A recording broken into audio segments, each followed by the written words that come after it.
السلام علیکم ورحمۃ اللہ وبرکاتہ۔ آج ہم موجود ہیں اسلام کورٹ میں۔ یہ ایک بالکل بہت زیادہ پسماندہ علاقہ ہے اور یہاں پر ہم جس غرض سے آئے ہیں وہ ادارہ خدام القرآن، انہوں نے مختلف اس طرح کے پسماندہ علاقوں میں دینی خدمات سر انجام دی ہیں، مختلف مکاتب قائم کیے ہیں۔ اس وقت ہم جس مکتب میں موجود ہیں، اس مکتب کو 1998 میں قائم کیا گیا اور یہ اس پورے گاؤں کا ایک سب سے پہلا مکتب تھا۔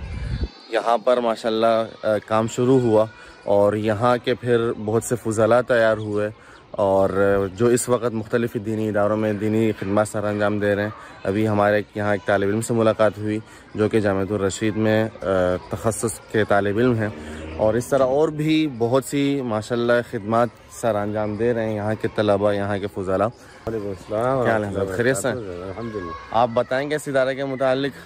ہاں، جب یہ 1998 کے اندر کوئی روڈ وغیرہ کوئی راستے ہموار نہیں تھے، ہم اونٹوں پر سفر کر کے یہاں آتے تھے، تو یہ ادارہ خدام القرآن کی طرف سے پورے تھر پار کر کے اندر 1-1.5 سال کے اندر 102 مکاتب کھولے تھے۔ 2000 کے بعد یعنی 2000 میں اسٹارٹ تیزی سے مکتب ہوئے تھے۔ 98 کے نومبر کے اندر یہ مکتب کھلا تھا اور ایک گدیار کا علاقہ وہاں کھلا تھا۔ اس وقت ہم یہاں اونٹوں پر آتے، یہ جو مسجد آپ کو دکھائی دے رہی ہے، یہ والی مسجد اس وقت نہیں تھی، ایک چھوٹا سا ایک چوراہ تھا، اس کے اندر پڑھتے ہوئے ایک تھلہ بنا ہوا تھا، اور یہاں چھوٹی سی ایک چودیواری تھی، یہاں پر عیدگاہ ہوتی تھی۔ یہاں کوئی عالم حافظ تبلیغ سے وابستہ بندہ اس وقت کوئی نہیں تھا، اور یہی یہاں کا ہے مولانا امام دین صاحب جو اس وقت ادارے کا نگران بھی ہے مکاتب کا، وہ یہاں پڑھاتے تھے، تو اس کو یہاں لگایا تھا۔ 13 مہینے بعد اس مکتب کو چیک کرنے کے لیے تو استاد پڑھا رہا تھا، ایسے بچے پڑھ رہے تھے، 40 حدیث 40 دعائیں ترجمہ بچے سناتے تھے ماشاءاللہ۔ اور اس کے علاوہ پھر بچوں سے جب سنا ایک کو نہیں آتی، آسرا کرتے سارے بچے ہاتھ کھڑا کرتے تھے۔ ایسا ماحول نے بنایا کہ الحمدللہ اس بستی کی آبادی تقریباً کوئی 700-800 گھرانے کی ہے، اس وقت 50 70 80 گھرانے تھے۔ صحیح۔ اب یہاں ہر سہولت ہے، خالی گیس نہیں ہے، لائٹ بھی آ چکے۔ یہ جو مسجد ہے، یہ مسجد 1998 میں اس کی بنیاد رکھی گئی تھی، 1999 میں، اور 2003-4 تک یہ تعمیر ہوتی رہی، ایسا خدام کی۔ اور الحمدللہ اس بستی کے اندر تقریباً اس وقت کوئی 40-50 حفاظ، 4-5 مفتیان حضرات ہیں، کچھ افتاء کا کورس جامعۃ الرشید میں بھی جا کے کر رہے ہیں، اور یہاں کے جو استاد ہیں مولانا امام دین صاحب، انہوں نے جا کے وہاں خود داخل کروایا ہے ماشاءاللہ۔ اور اسی ایک مکتب 2 مکتب کی محنت کی برکت سے پورے تھر کے ایسے علاقوں میں جہاں جماعت والوں کا بھی پہنچنا ممکن نہیں تھا، ایسی جگہ پر ادارے نے وہاں جا خدمت کی۔ ان 2 کی محنت کی وجہ سے ادارے نے 102 مکاتب کھولے تھے ماشاءاللہ ماشاءاللہ۔ یقیناً یہ قرآن کی بہت بڑی خدمت ہے جو ادارہ خدام القرآن نے اس جیسے پسماندہ علاقوں میں کی ہے۔ ہم آپ کو یہاں کی کلاسز کا بھی ذرا سا وزٹ کراتے ہیں تاکہ آپ کے سامنے یہاں کی جو مکمل صورتحال ہے وہ سامنے آ جائے۔ جب میں نے کام یہاں شروع کیا تھا نا، اس وقت ایک کچا جھوپڑا بنا ہوا تھا، لکڑی کا بنایا تھا، اس میں ہم پڑھائی کرتے تھے، مکتب اس میں چلا رہے تھے، پہلے پڑھا میرا مکتب تھا۔ اب اس کے بعد اللہ نے سینکڑوں شاگرد علماء ہیں، خود قاری صاحب ناظر خان ہیں ماشاءاللہ ماشاءاللہ، حافظ مفتیان ہیں، بڑے بڑے جاری ہے، دین کی بہت بڑی خدمت ہے۔ آئیے اللہ اس خدمت کو قبول فرمائے۔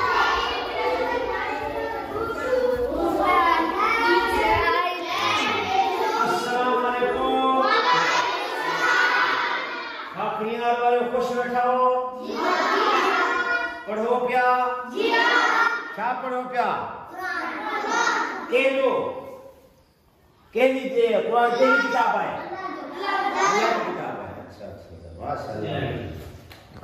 السلام علیکم ناظرین، اس وقت ہم اسلام کورٹ شہر میں آ چکے ہیں۔ پہلے ہم اسلام کورٹ کے مضافاتی دیہات میں تھے جہاں پر ادارہ خدام القرآن نے 1998 میں ایک مکتب تعمیر کیا تھا، مسجد تعمیر کی تھی۔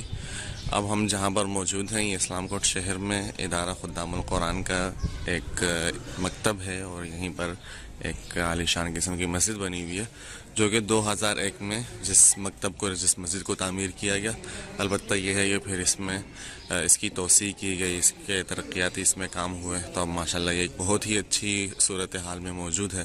اور اس مکتب میں جو سامنے آپ کو نظر آ رہا ہے، یہاں پر سینکڑوں طلبہ کرام زیر تعلیم ہیں جو قرآن و حدیث کی تعلیم حاصل کر رہے ہیں۔ اس شہر میں غیر مسلموں کی کثرت ہے اور ایسے علاقوں میں دینی خدمت سر انجام دینا یقیناً بہت اہم ہوا کرتا ہے تاکہ دین اسلام کے نام لیوا باقی رہیں اور دین اسلام جو ہے، دین اسلام کی دعوت ہر گھر تک پہنچے. تو اسی سلسلے میں یہاں پر مکتب تعمیر کیا گیا تھا 2001 میں، جو کہ الحمدللہ اپنی ترقیاتی مراحل کو طے کرتے ہوئے آج ایک بہت بہترین صورت میں موجود ہے، جہاں پر سینکڑوں طلبہ کرام ہیں اور مسجد بھی بہت عالی شان بنی ہوئی ہے. سینکڑوں حضرات کی یہاں پر گنجائش ہے نماز پڑھنے کی. تو اللہ تبارک و تعالیٰ اس خدمت کو قبول فرمائے. اور آپ حضرات سے بھی گزارش ہے کہ آپ ادارہ خدام القرآن کے معاونین کو انہیں دعا میں یاد رکھیں کہ اللہ تبارک و تعالیٰ ان سے یہ خدمت لیتا رہے.